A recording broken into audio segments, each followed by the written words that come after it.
다시 한번 카이로스적인 새해, 본질이 바뀌어지고 새롭게 되어지는 새해의 복이 저와 여러분들에게 풍성히 임하기를 축원합니다. 저는 복의 근원이 되신 하나님의 종입니다.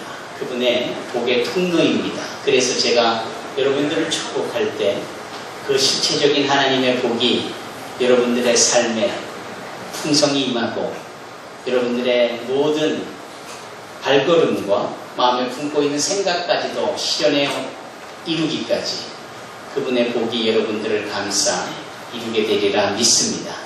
아멘. 고맙습니다. 새해가 시작이 됐습니다. 시작은 참 중요합니다. 시작이 반이다 이러한 격언도 있지 않습니까? 여러분, 이 시작을 하나님의 말씀과 더불어 시작하는 여러분들은 참으로 복이 있는 분입니다. 그래서일까요? 여러분들이 전하는 새해 복 많이 받으시라는 이 덕담과 축복의 말씀은 더 힘이 있고 더 은혜가 됩니다. 줄 복조차 없는 분들이 새해 복 많이 받으라 하면은 쇼 같잖아요. 소극장난 같잖아요. 가짜인 줄 뻔히 알면서 타성에 젖어서 전해 주고받는 것은 의미가 없습니다.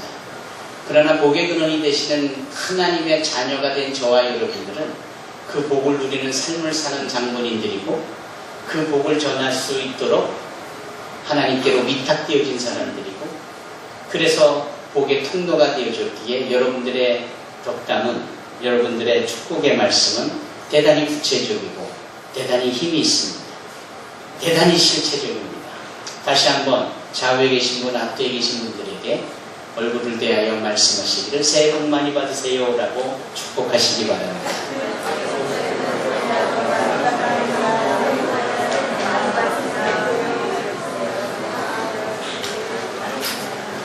올해는 우리 교회가 20주년이 되는 날입니다. 바꿔 말하면 20여 년 전 2월달 어느 날부터 저는 하나님의 은혜로 저의 부친의 조그만 아파트 거실에서 외국인들을 초청하여 예배를 드리기 시작했습니다.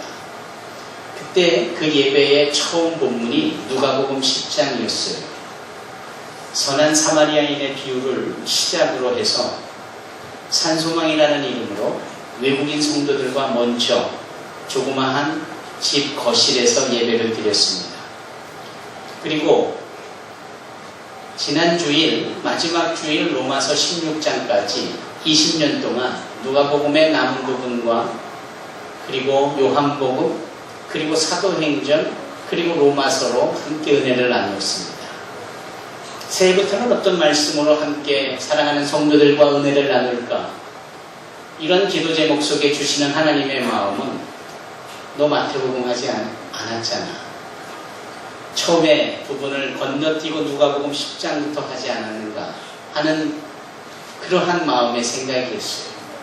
그래서 마태복음을 택했습니다. 마태복음 1장 1절 그것은 신약성경의 시작이고 그것은 예수 그리스도의 세계의 구원의 시작이고 2017년 새해 첫 주일에 우리의 예배의 첫 시작에 주어지는 또 첫 시작의 말씀이기도 한 것이에요. 의미가 있겠죠? 여기에 두 사람이 등장을 하는데 아브라함이라는 사람과 또 한 사람 다윗이라는 사람이에요. 우리 어린이들이 교회 학교를 통하여서 귀에 못이 박히도록 들었던 아브라함 할아버지 이야기, 다윗 왕의 이야기, 그 두 주인공의 이야기입니다. 우리는 이 두 분을 성경을 통하여 우리 신앙의 시작점으로 여기게 되는 겁니다.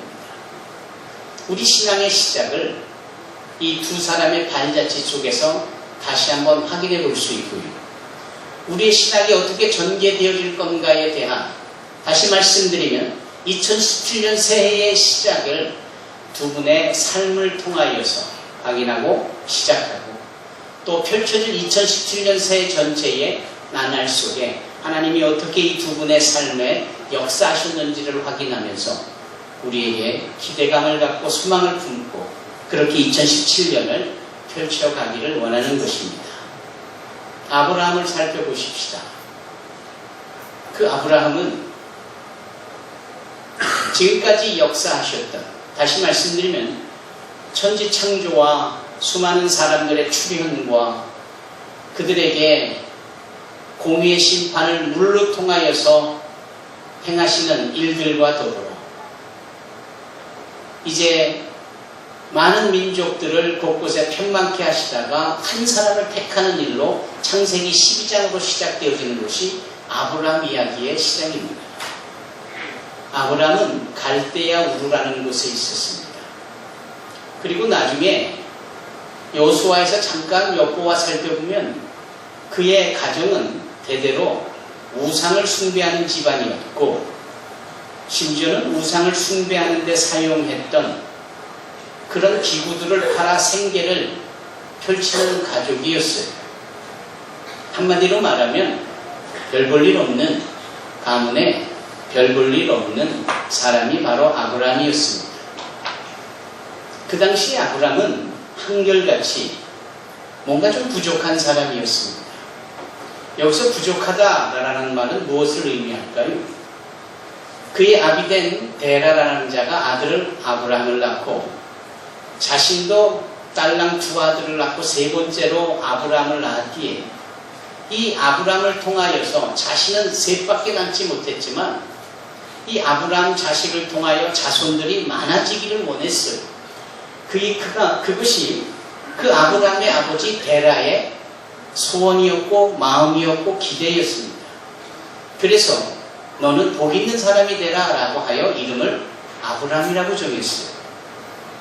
복이 있는 사람이라는 의미가 바로 아브라함이라는 뜻이에요. 그 당시의 복은 자식을 많이 낳는 거였습니다. 그 당시의 복은 자식이 많아져서 그 많아진 자식들이 일손이 되고 일꾼들이 되고 가정을 지키고 가문을 지키는 힘 있는 큰 가족들이 되는 것이 그 당시의 최고의 복이었습니다. 본인 데라는 그러지 못했기에 자신이 못 이룬 꿈을 자신의 세 번째 아들인 아브라함을 통하여 이루고자 그 아들을 낳고 이름을 너는 복이 있어라. 너는 아들을 많이 낳아. 너는 자손을 많이 봐라. 그래서 그렇게 되도록 내가 너 이름을 아브라함이라 이렇게 부르겠다 한 것입니다. 그런데 아시잖아요. 아브라함은 60이 넘어도 70이 넘어도 자식이 하나도 없었어요. 아니 아예 자식 구경도 못하는 것. 딸이라도 있었으면 얘기가 좀 달라졌겠죠? 그렇지가 않은 거예요. 그러니 이름값을 못하고 사는 겁니다. 이름만 멋지게 대복이다 뭐 이런 의미로서 아브라함이라고 불리우지만 알맹이는 그런 복하고는 거리가 멀어요. 그런 시기에 그러한 실패에 어쩔 수 없는 운명 속에 살아가는 이 아브라함을 하나님께서 찾아가 만나주신다는 것은 그 자체가 복입니다. 여러분 따지고 보면 우리가 이 아브라함과 다를 바가 없잖아요. 거울을 보면서 내 얼굴을 거울에 비춰보면 잘생겼다, 좋다, 여러 가지 긍정적인 말로 스스로 최면 걸듯이 얘기는 해보지만 알맹이를 까놓고 보면 뭐 그리 내놓을 만한 게 있습니까? 여러분 우리나라는 존재가 뭐 그리 강하고 지혜가 많고 뭔가 풍성한 힘 있는 그런 존재입니까? 성경 말씀을 비롯 얘기를 해보면 벌레만도 못한 게 우리 존재 아닙니까? 먼지 티끌만도 같은 그런 존재가 바로 우리 아닙니까? 우리가 이 아브라함이 뭔가 가능성은 있어 보이지만 형편없이 아무것도 아닌 존재처럼 여겨지는 것은 지극히 당연한 거예요. 부족한 존재죠. 그런데 하나님이 우리를 사랑하셔서 우리를 만나주시고 우리에게 은혜라는 것을 선물로 주셔서 그걸로 믿음으로 말미암아 하나님의 자녀가 되는 권세를 누리고 저 천국에서 영생 공락을 누리며 살게 되어졌다.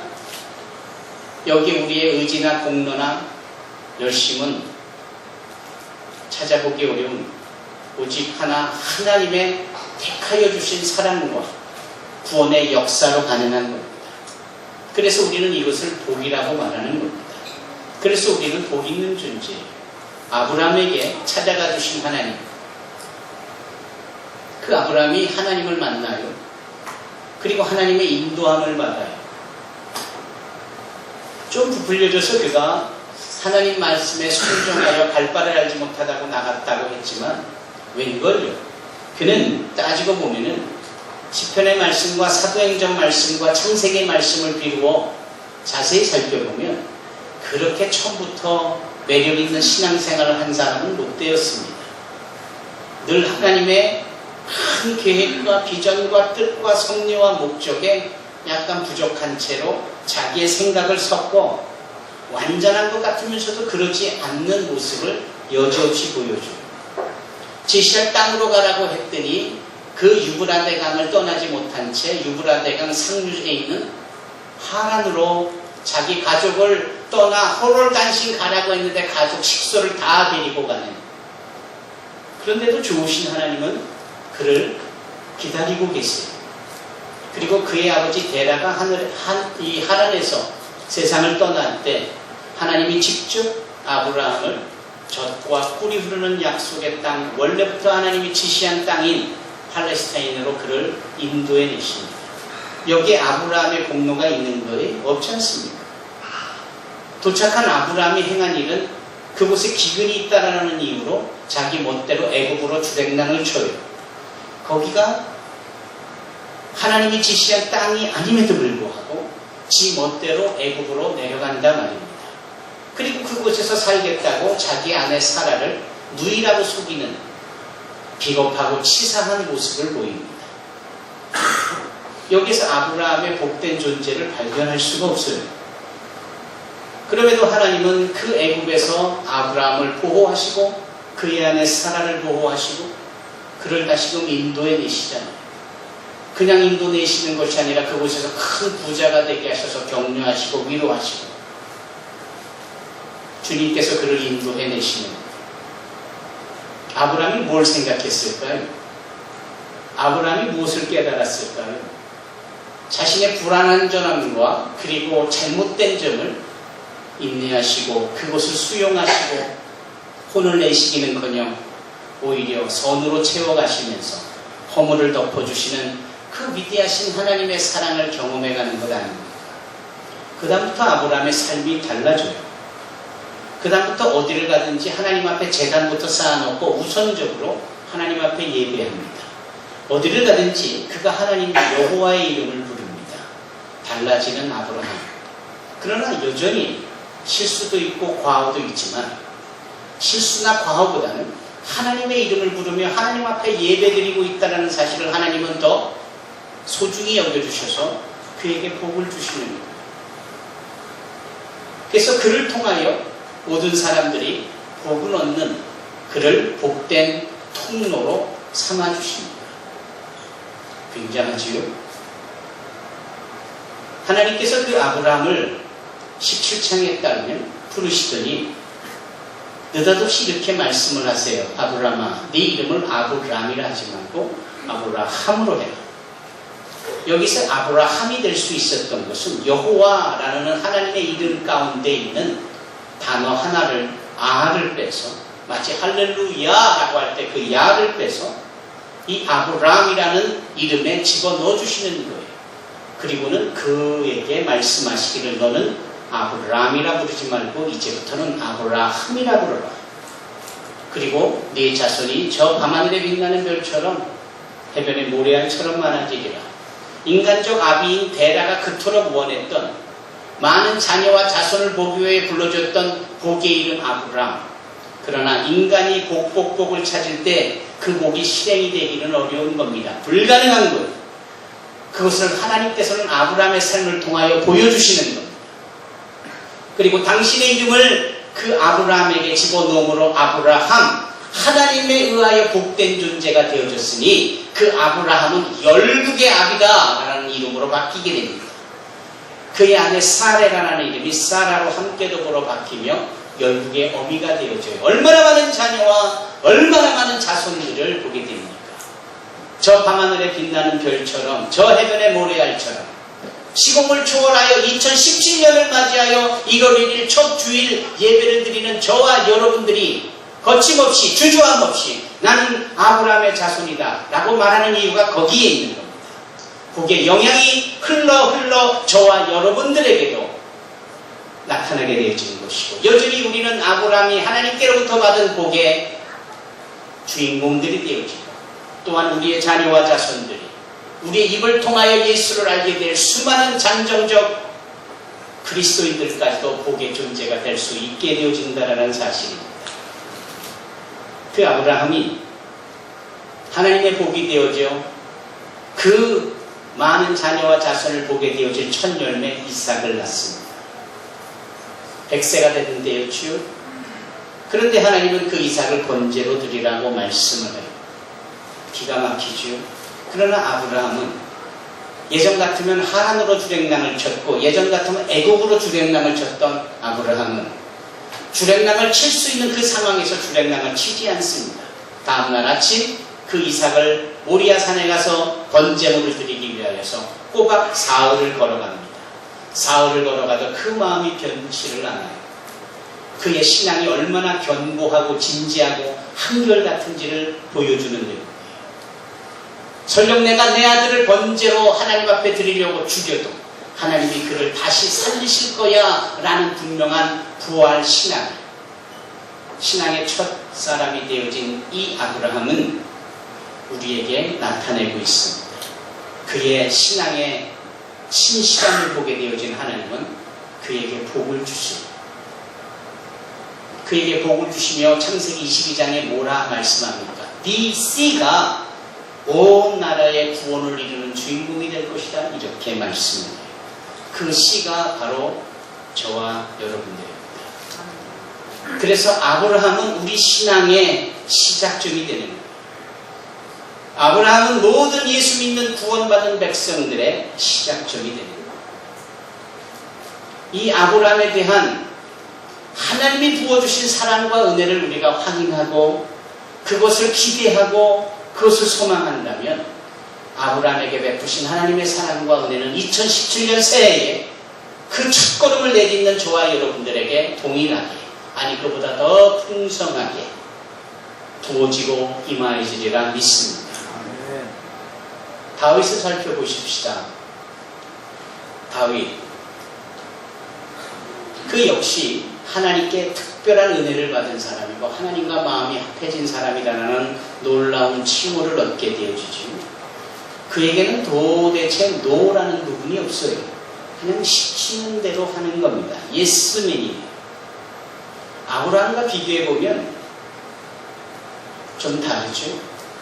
아브라함은 여러 가지 파란만장한 신앙의 발자취 쪽에서 다듬어져 간 사람이라고 볼 때 다윗은 애시당초 하나님께서 귀한 원석으로 곱게 숨겨놓듯이 예비해 놓듯이 그리고 그것을 깎아 빛을 발하게 하는 하나님의 걸작품으로 등장을 합니다.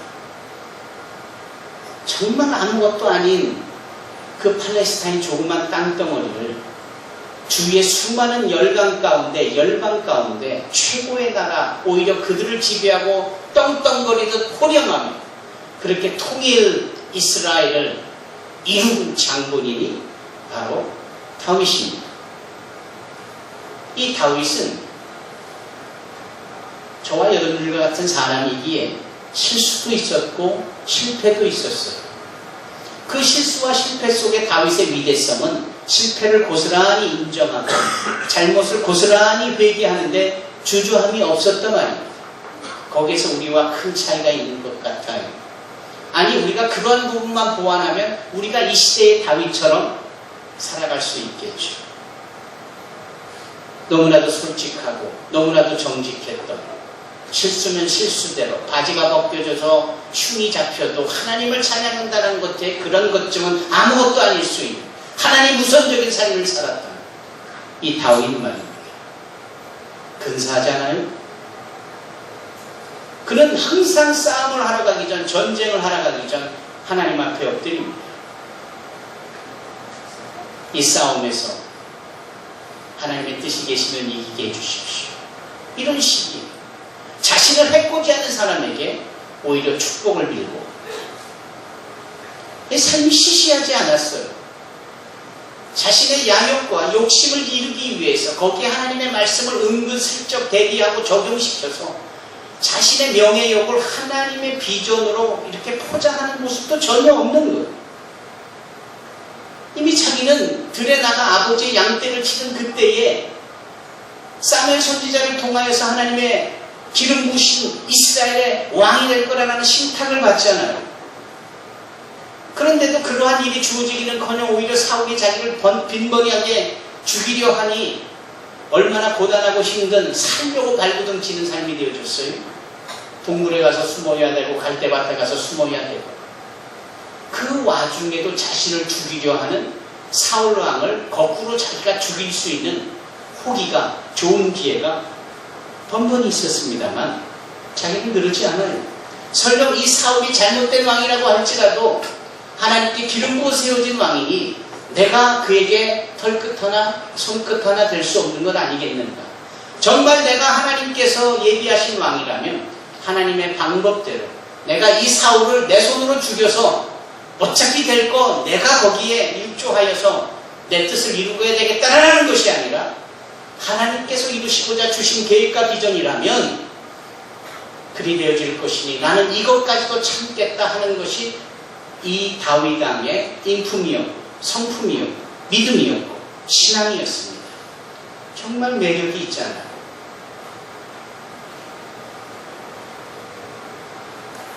그러니 하나님이 그에게 마음이 합한 자라는 이런 표현을 주저없이 하실 만큼 다윗은 인정함을 받잖아요.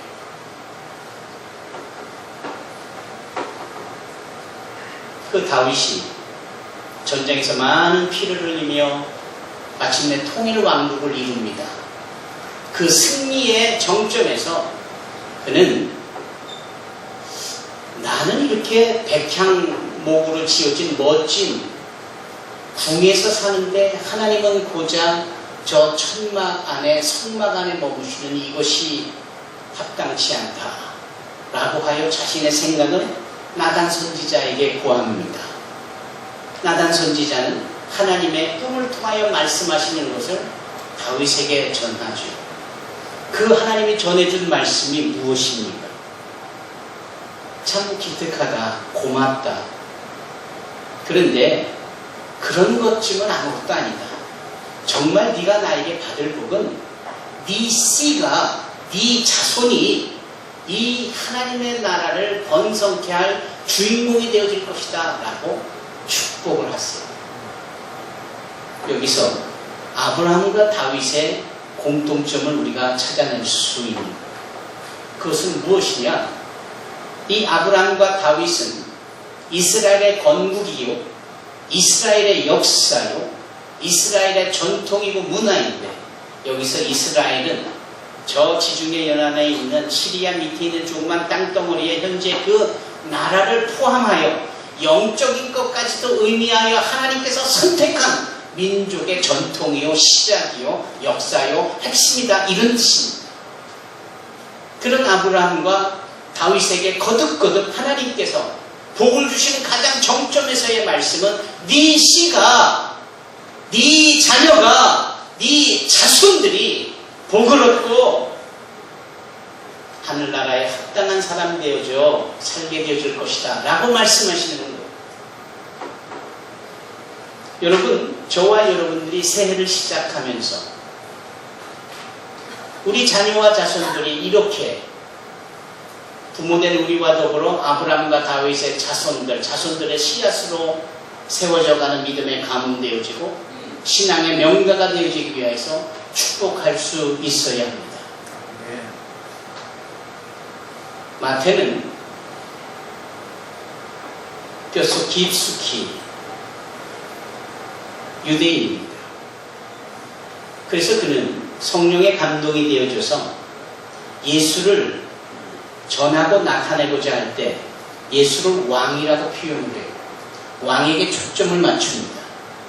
유대인의 왕, 메시아, 그리스도, 예수라고 분명하게 유대인의 관점에서 자신들이 이해할 만한 단어를 써가면서 그 예수를 전합니다. 그 예수를 전하는 눈높이식의 유대인의 복음적 이 마태복음의 시작을 이렇게 선포하는 거예요. 아브라함과 다윗의 자손, 예수 그리스도의 세계라, 또는 예수 그리스도의 계보라. 그리고 그 말씀은 지금도 우리에게 유효하고 영향력을 끼쳐서 저와 여러분들이 그 아브라함과 다윗의 자손이, 저와 여러분들이 아브라함과 다윗의 자손들이 겪어왔던 신앙의 걸음을 걸으며 그런 자들에게 부여해준 영생복락의 구원의 역사를 또한 우리가 누리게 되어진다는 사실, 이 사실을 믿고 새해를 시작하는 저와 여러분들은 아브라함에게 주셨던 복, 다윗에게 주셨던 그 복을 우리 또한 이 새해에 풍성히 누리게 되리라 믿습니다. 아브라함과 다윗의 자손 여러분, 새해 복 많이 받으십시오. 축복합니다. 기도하겠습니다.